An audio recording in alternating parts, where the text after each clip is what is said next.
Welcome to fulfilling this belly sting.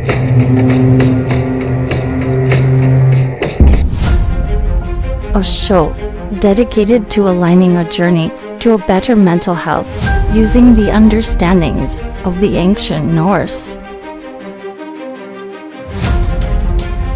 Join us each weekday morning at 7 a.m. Alaska time.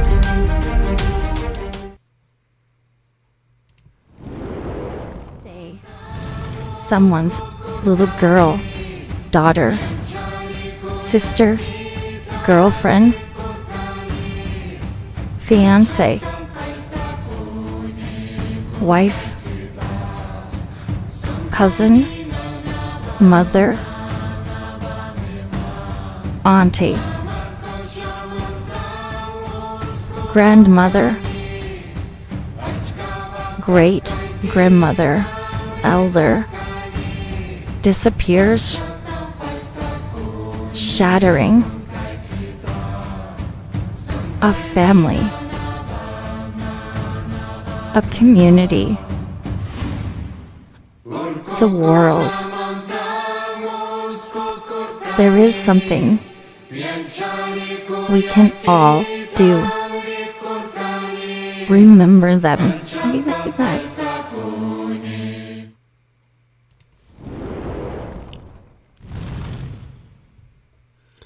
God Morgan, and happy Thursday to you. I hope this week has gone amazing and will continue to do so.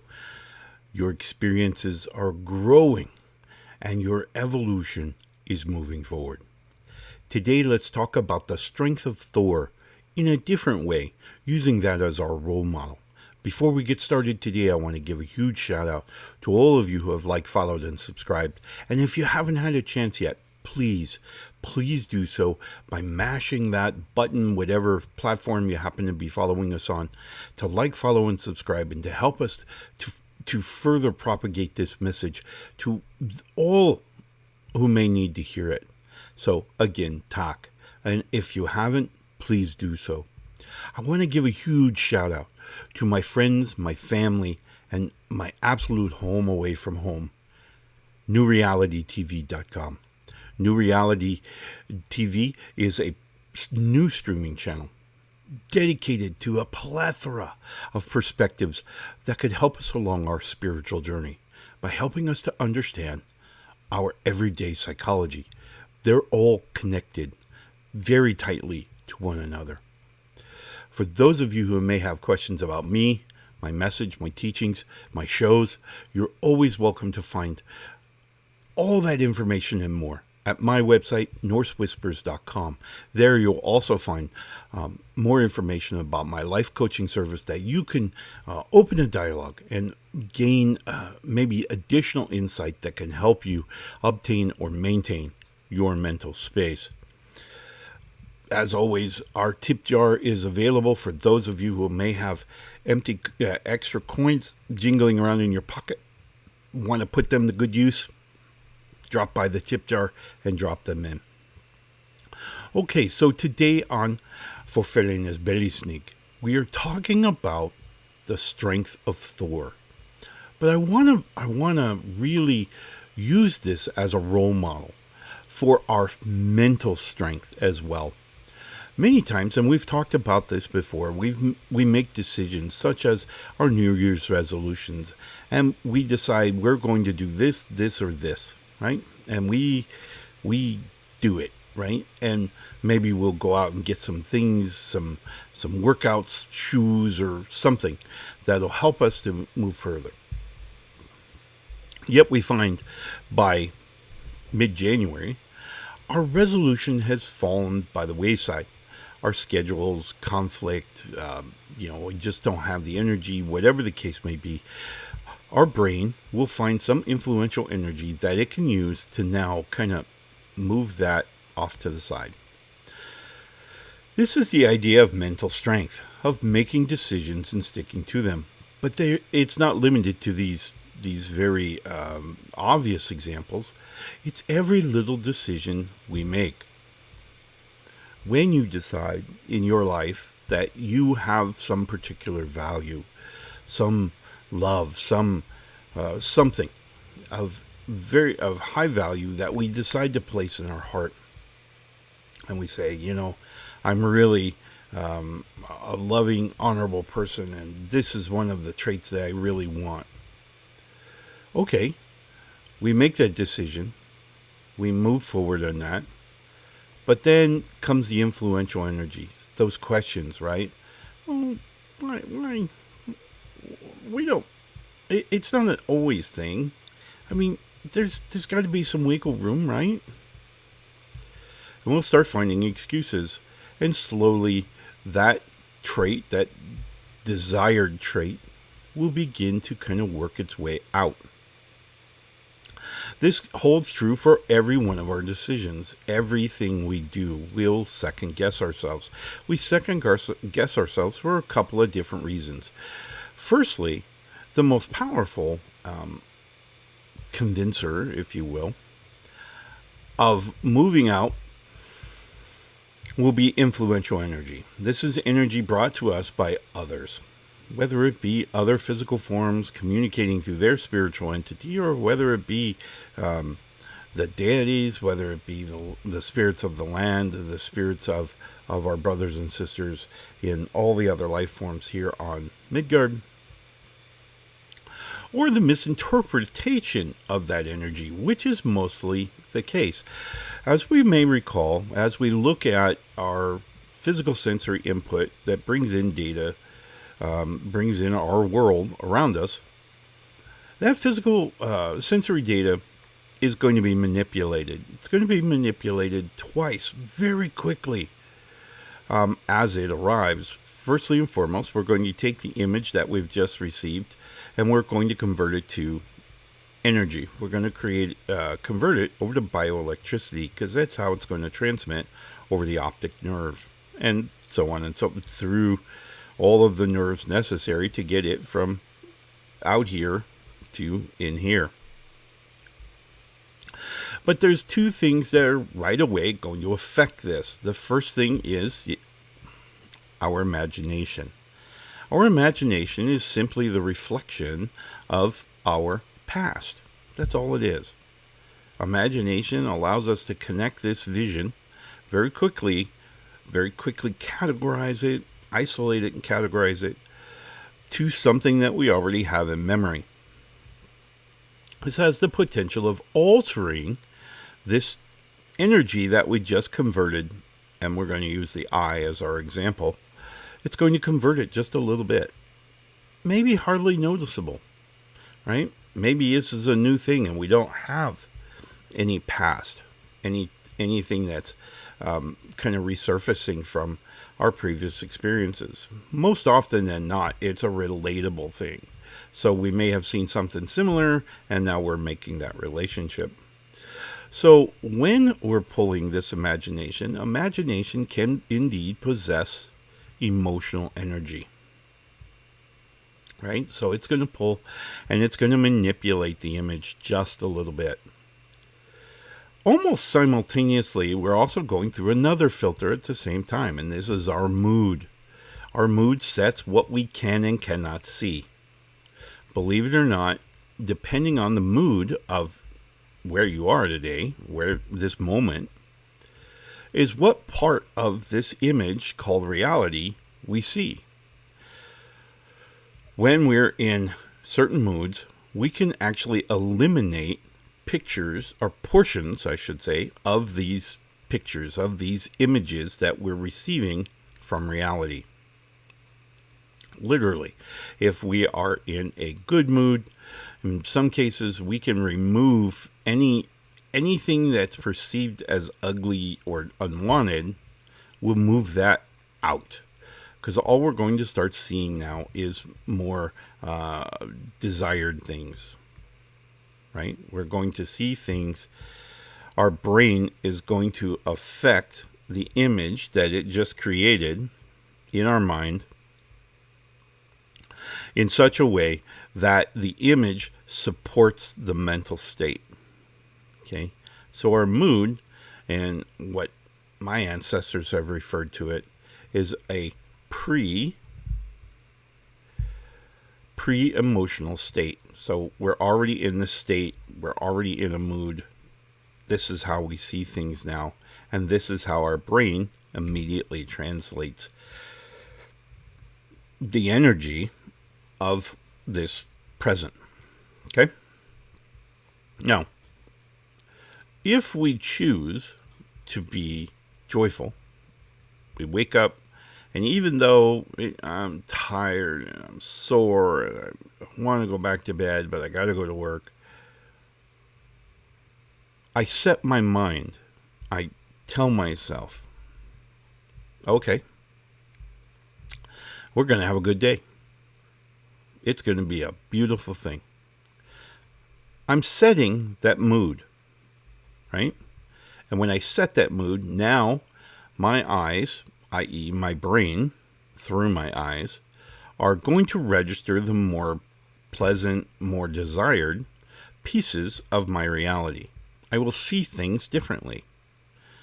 Believe it or not, two people, regardless how close they are, can look at a particular snapshot of reality and see things very differently, depending on this mood.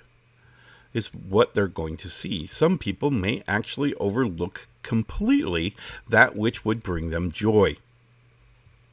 They do it because their brain is programmed to look past that. Right? So the mood is a very critical first step in absorbing the reality that we want to see. Little bitty thing, but it makes a huge impact, because now that this energy packet that we've created, right? Remember, we brought in an image, we converted it to energy, we put it on the optic nerve, and now it's on its way to the brain. We've already manipulated that image twice, potentially. We've had the imagination has altered it the first time, and then our mood has altered it the second time. Okay? So potentially, the image that we're going to begin processing with is not the reality we experienced at all. And someone standing next to us may have a very different perspective, very different reality. So, always keep in mind that when we are experiencing reality, much of the reality, particularly the interpretation, is going to be based on how you feel. Grumpy, happy, sad, angry. All of these moods are going to shift our emotional filter. That's going to alter then the reality that we're experiencing.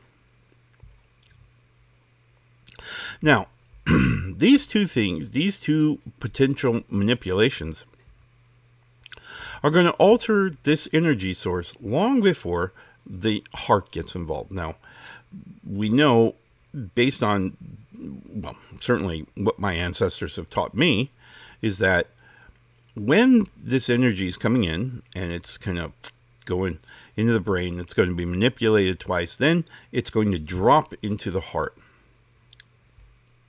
A very critical piece. Now, yesterday I had a wonderful the trance about this particular subject. When our energy drops into our heart, because now we're going to use our emotion. Now, this is a visual, but I want you to kind of think about this. Is as this energy drops into what my ancestors referred to as the well of the self. And the well of the self is indeed just represented by a water well. For those of you who have seen them, those of you who haven't, they're simply little round walls, which then have a big hole in it, goes all the way down to the surface of the water. And it draws upon the water tables of the lands that you're in. Now, as we're gazing down into our water well, or into our well of the self, the energy is going to transmit right down through the water to a pile of rocks at the bottom. I used to think that this was a flat level of rocks, of beautiful rocks. And these rocks represent our values, our virtues, who we really are at the core. So they're super important. They're arranged in such a beautiful way that they're different than anyone else's. Anyone else. Whoever has been, whoever will be. Your rocks are unique. As this energy drops down through them, it's then converted to biochemistry. The biochemistry is released in a physiological perspective. It's released from your heart. And it goes into the bloodstream and comes back to the brain. Now, based on what I had learned before, I thought that these rocks were layered in a singular layer in this beautiful mosaic. Not the case. These layers are multi-layered. They can be very deep, right? So you can have 5, 6, 7, 8 layers, right? Depending on how much you've accepted from other people, other entities, whether they be spiritual, physical, whatever. We're putting rocks in our well that represent values and virtues that we want to have, that represent who we want to be. Many of these rocks are first put in by our parents, by authority figures early in our lives. They're given certain rocks. They're given certain values and virtues as being important. And of course, depending on what's represented in particular our development years is really what we see, is what becomes those rocks.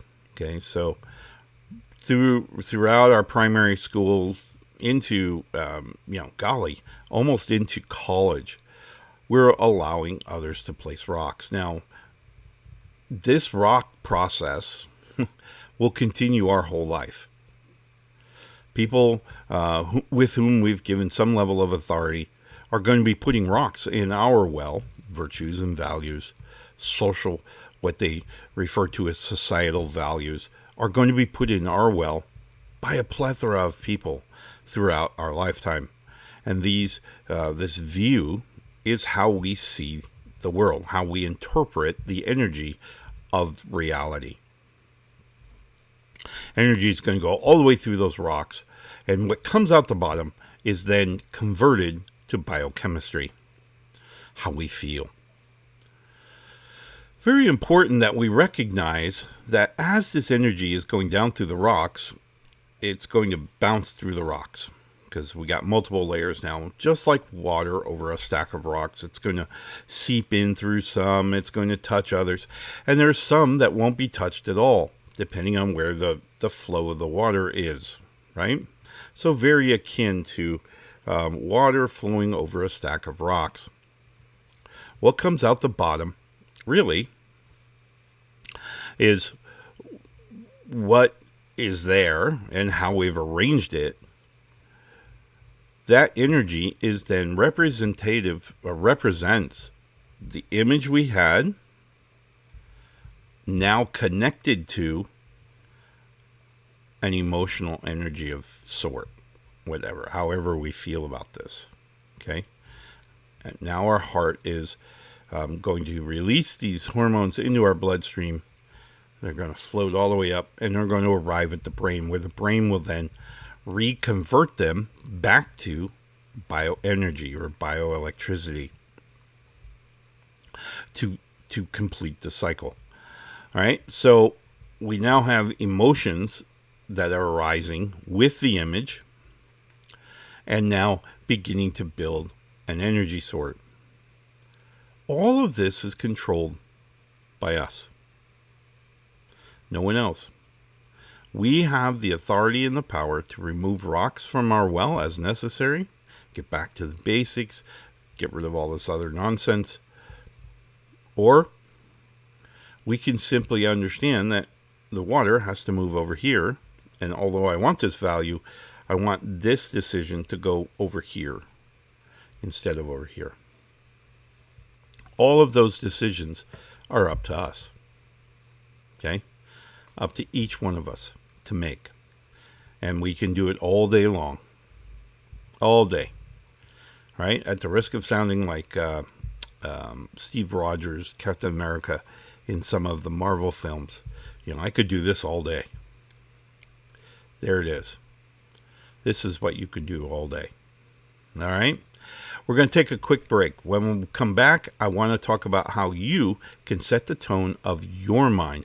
Take the authority, make the decisions, stick to them, using the strength of Thor as your role model, if you will, of holding your decisions. All right? So we're going to be right back, and we'll talk about using the strength of Thor for your decisions.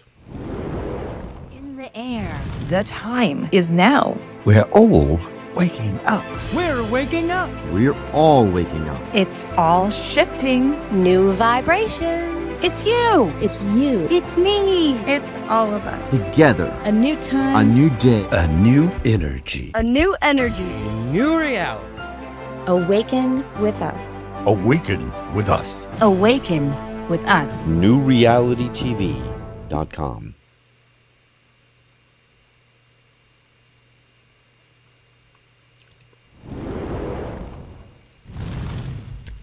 Welcome back. Thank you for taking that quick break with me, and I hope you recognize New Reality TV, newrealitytv.com, a perfect addition to your streaming channels.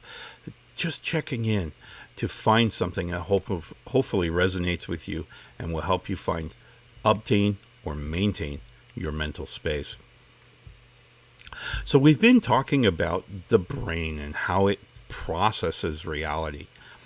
And one of the things that we've come up with is this idea that the strength of Thor will help us to hold in these decisions, to make a decision and to stick to it. Well, one of the greatest ways, the cheat ways, if you will, that we can actually make sure that we maintain our decisions, our feelings, our whatever we want to maintain. We know that the power of influential energy has more than the authority and the power to switch up the way we think and feel. But if we really want something to stay, we need a cheap way to make sure that we can maintain that which we want. And how do we do that? Well, obviously, we have to bring it into the forefront of our consciousness. So it has to be a part of that imagination that's helping us to interpret each and every frame within our interpretation of reality.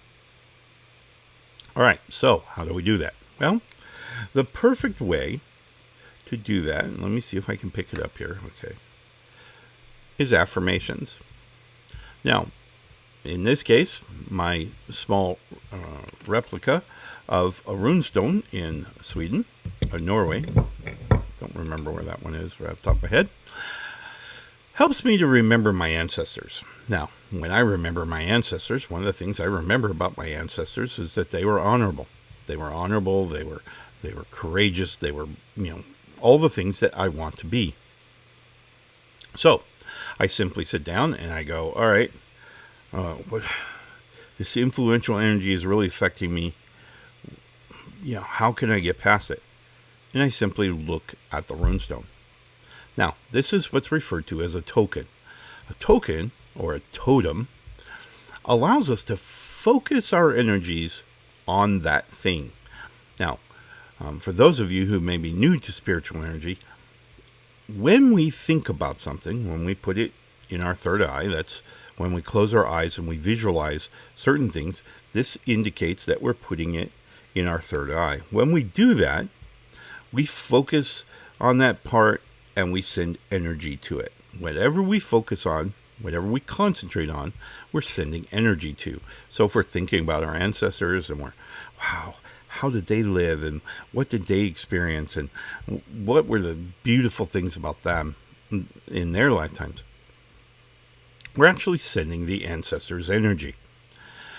And as any good grandparent will tell you, when you're thought about, i.e. when you're interacted with, you're going to send energy back, right? Much like the same way when my grandson comes to the house and he's, "Grandpa," and he's really excited about seeing me, I'm really excited about seeing him. So I'm going to return his energy. Why? Because now I'm putting him in my energy source, and I'm going to return the energy. Same thing with lovers. When lovers see each other, of course, they're thinking about a myriad of things, and not going to go into that one. But now I've got you in my third eye, and I'm sending you energy. This is the way we send energy, and we do it all day. We do it to things, places, and certainly people. When we do this, we're focusing our energy, and we're sending energy to that source. A very critical piece in helping us as we get closer here to Reyes Day, which will be tomorrow. We're really going to talk about putting the self here. This allows us to heal ourselves, to grow and evolve with the intellect that we've received. Super important. So another way that we can actually is, some kind of affirmations, right? So a reminder, if you will. We're going to write affirmations that we can leave throughout the house, maybe on the mirror, for sure. This allows that phrase, whatever it is, to now be in the third eye. We're sending energy to it. And in the same way, that thing, thought, feeling, whatever, is going to send energy back. Okay? That's how it works, right? So when we think about something, anything, even something that's, if I was thinking about, I need to format my cell phone here, right? Cell phone, of course, being man-made. The idea that I'm thinking about it, for whatever reason, I'm sending energy to it, right? And it's going to return energy to me. The universe is going to return energy to me. So when I'm thinking about things, I'm technically healing myself, because then the body can use that energy to do anything it wants, right? It can evolve. Hey, I'm going to learn about cell phones, or it can use it to heal. Hey, I'm going to need to make sure that my fingers are in good shape so that I can work with the really small pieces inside the cell phone, whatever the case may be. So by sending energy, we receive energy. Then what do we do with the energy? Well, we can use it, as I mentioned, to evolve our mind, building wisdom and intellect and all of those things. Or we can use it to heal the body. We can use it to send to other people, other places, other things. So all of this is a matter of energy management. The more active role we take in energy management, the more we find that we're able to maintain our mental space. We can now manage what's going in, what's going out, how much is coming in, how much is going out, thereby allowing us to control the flow of energies through our processor, right? Through what my ancestors referred to as the cup of feeling, or the horn. They referred to it as the horn of feeling. So drinking cup, large drinking cup, and there's a process wrapped around this.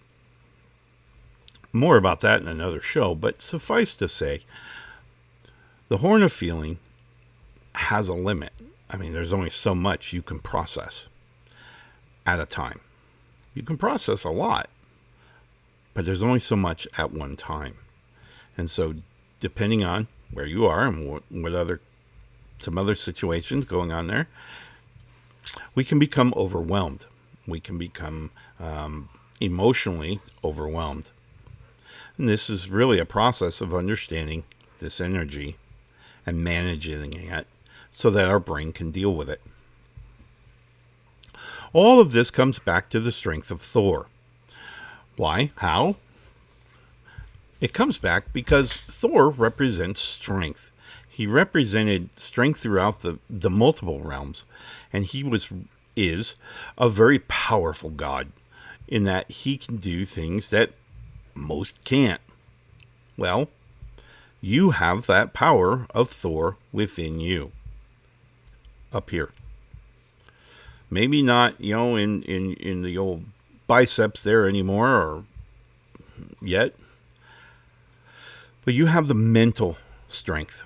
Now, Thor, in many of the sagas, we see where he kind of can see right through Loki's goofiness and be able to kind of get to an answer and a solution.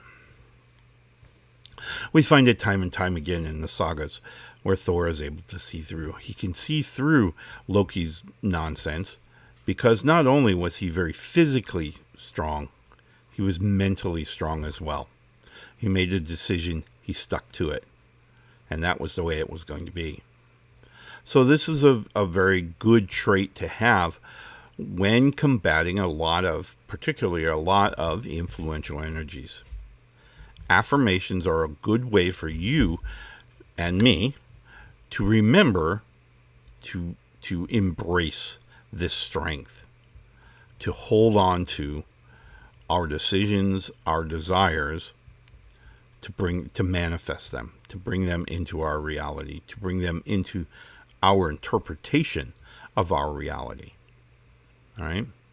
So, a great way to do this is affirmations. And they're not affirmations that you're going to find online that have no frickin' bearing to anything. They're affirmations written for you, by you, to you. In other words, if I was writing myself an affirmation and I was trying to get past something in my life and I was really struggling with it, I may say, just get the fuck over it. Right? Why? Because that's the language I use.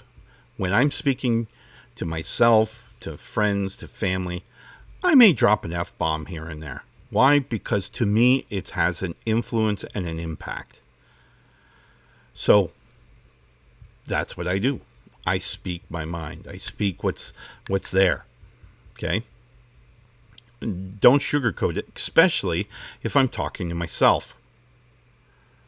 Right? But I'm going to be very cautious about not being negative. Right? So I'm not going to put any negative energies with those words. I'm not going to say, dude, you're an idiot. Don't do that. Right? Instead, man, let's focus our energies over here. And away we go. So it's all a matter of strength without deteriorating anything that you have. Right? So supporting that decision that you've made, that trait that you want to have so badly, and that you're going to do everything in your power to make that happen. These are the decisions that we need the strength of Thor for. All right? So I hope today, as we embrace the strength of Thor, that we embrace the mental strength of Thor as well. And that we use that to hold on to those decisions, to break away from those influential energies that we don't want, that we don't need to acquire peace, love, joy, harmony, contentment, comfort, those things that we do want. So, today's Thor's Day. Let's get busy, let's pick up our hammer, and let's make us who we can be to better everyone around us. All right? All right, so I want you to enjoy Thor's Day, and we will see you again tomorrow morning, where we will embrace the power of Freya, my personal favorite goddess. Freya represents a bunch of things to a bunch of different people, but most importantly, she mentions, or she represents that understanding and management of energies in our lives for different reasons. Why are we going to use different energies? To find happiness for us. All right? Have a wonderful Thursday. We will see you again tomorrow, where we will embrace the energy of Freya. Love and light, my friends. Watching for Felina's Belly Snake, a special production of Whispers of the Norse. Brought to you by the Alaska Ulfhafnar in south central Alaska. Guidance and wisdom, courtesy of an ancient Celtic Norse shaman. Thank you so much for joining us today.